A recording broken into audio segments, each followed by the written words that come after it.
Now we are going to get into some stuff that is really kind of like I've talked about already, the red tape and everything for gaming, way things are so restrictive. Now it sounds like things are going to get a little, or attempted to get a little more restricted. And I think this is just kind of the canary in the coal mine to see what's going to be further happening. And if you've been following any of the news when it comes to other things of this nature, private servers, when it comes to World of Warcraft and stuff like that, this opens up some interesting conversations and questions. So private Minecraft servers are quote unquote illegal. Game industry lobbyists declare as another Stop Killing Games effort is struck down in California. Publishers reserve the right to exercise their rights against them. While the organizers behind Stop Killing Games remain optimistic about the movement's future, they've been dealt another blow from lawmakers. The Protect Our Games Act failed to reach the required committee votes to move forward in California. But what's really gotten the gaming world's attention is the argument made by the Entertainment Software Association during the hearing. According to the lobbying group, private Minecraft servers are illegal. Really? But they're private. I mean, it's just people running. What? It's an option given to you by the game, by the developers. How? What? Quote, they're illegal and they're not in any way affiliated with Microsoft. Okay, what's your point? According to Jennifer Gibbons, figures a woman, vice president of the state government affairs at the ESA, thanks PC Gamer, Microsoft for Minecraft has gotten a lot of criticism because of those community servers not employing the same safety standards that Microsoft does on their Minecraft servers. The statement and Gibbons' later assertion that private servers are tantamount to piracy. This is the only disadvantage to not being on camera, is you cannot see the pain on my face right now of the ridiculousness of this. That statement and Gibbons' later assertion that private servers are tantamount to piracy might seem like a bizarre thing to say, considering that you can download the tools to create your own private server directly from the official Minecraft website. But unfortunately, that's simply a right that Microsoft is offering to players, and one that is free to revoke at any time. Quote, private servers infringe. Oh, this is gonna cause such a shit show effect. Infringe on the intellectual property IP rights of the game's publishers. The SA says in a statement to PC Gamer, publishers reserve the right to exercise their rights against them. That is indeed the law as it stands, and one of the key points that Stop Killing Games is trying to change, hoping to require publishers to provide tools to create community servers after an online game shuts down. Now, I've talked about this. That's kind of what happened in a sense with Star Wars Galaxies. The game shut down. I want to say it was Sony Online Entertainment gave basically the blessing, the go ahead to create, people could create their own private servers for Star Wars Galaxies. So that's probably like an outlier, but the thing was that they weren't given the coding. They had to basically reverse engineer everything and recode the game to the playable state that it now finally is in. But yeah, I mean, that's like the whole thing of this is of Stop Killing Games is to make games still playable beyond their shutdown dates, and game preservation in general. And I think it's been great seeing that there's been such a strong push for it.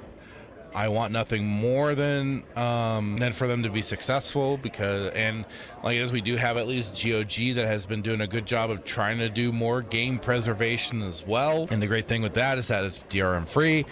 So there's that side. That's more for like the single player games. What about the online games? That's been the big kind of debate, because Ross Scott, who's been the big guy, the proponent behind Stop Killing Games, he's made the point how these online games have only a certain lifespan. When it's like games as a service or whatever, like these games only have like a certain extended game lifespan until either the next game comes out, which is probably that 5-year development time. And so then it gets, these online games get shut down and all that sort of thing. So that's kind of been the whole thing. It's just trying to prevent those games to be permanently shut down and allow for people to still have like their own servers, which was a really big thing with PC gaming once upon a time ago before. And I'll blame you hardcore Call of Duty players out there, because Call of Duty 2 in particular, Modern Warfare 2 in particular, brought in the matchmaking lobbies even to the PC side. And PC, for the first Modern Warfare that I knew, I didn't play it on console, I just played it on PC. We had the ability to go into player servers. And yes, you ran a risk. We all knew that you could sometimes get hackers and cheaters, and that's where the moderators came in for those servers. Hopefully they were there sometimes. Sometimes they weren't, but you know, sometimes they just dealt with it, or you just left the goddamn server and went to a different server. But that was that. But you know, even for PC side, that option went away completely. Just went completely away. And that was probably what's killed a lot of games, is that they've stuck with this ridiculous matchmaking lobby BS instead of having the ability to just be in different servers. Qui-Gon says there's no need to point the finger at anyone. To be fair, everyone in the industry is accountable. Yeah, that was, I think, for something earlier. According to the ESA, the provision in the Protect Our Games Act that proposed the servers as legitimate alternative to keep games running raises concerns about a publisher's ability to enforce their IP rights. In addition, private servers operate with no oversight from the publisher and do not uphold the same trust and safety standards. This could create an unsafe environment for players and be counter to the industry's commitment to fostering safe and fun gameplay for all players. How about this? It's like when they're trying to basically censor and safeguard video games and the internet from kids. How about the government just stay the hell out of this? And, you know, maybe it's like up to people, individuals, to make their smart decisions to go into the right servers, to know trusted servers, and, you know, for then also parents to parent and keep an eye on what their kids are playing and make sure they're making the right decisions too. I don't know. Just me, maybe. This is the second major decision against Stop Killing Games this month, as the EU Commission decided against introducing new legislation in response to the campaign. Yet Stop Killing Games founder Ross Scott believes that the campaign has made such significant inroads with members of the EU Parliament that registration will likely happen regardless of the Commission's decision. Quote, "We are not stopping." According to the similarly optimistic message from Stop Killing Games responding to the California decision, quote, "Not even close. Next session, we come back with an in-person lobbying presence. The funding to do this properly and a long list of organizations and developers signed on in support. We are not limiting this to California. We intend to introduce versions of this other state legislatures, and we are seriously looking at the federal level. The ESA is about to learn what it is like to fight on many fronts at once. They have to win every single time to keep things the way they are. We only have to win once to change them." And this is kind of funny coming from Ross, considering he made the point before of like how crazy and kind of bogged down you could get with the U.S. legislature system and stuff like that, and he really wasn't sure like what could get pushed for the US side. But that's kind of, I like that he's gotten that optimistic about even for like stateside and everything. I don't know if this video would, okay, hang on, let's take a look at this really quick. One part of the bill is around the ability to go on a community server. Author is stating that that's currently allowed right now, so long as you're, if I don't want to miss. That's correct. MineCraft is currently hosted by community servers, call servers. So it's an option that is out there in existence here today.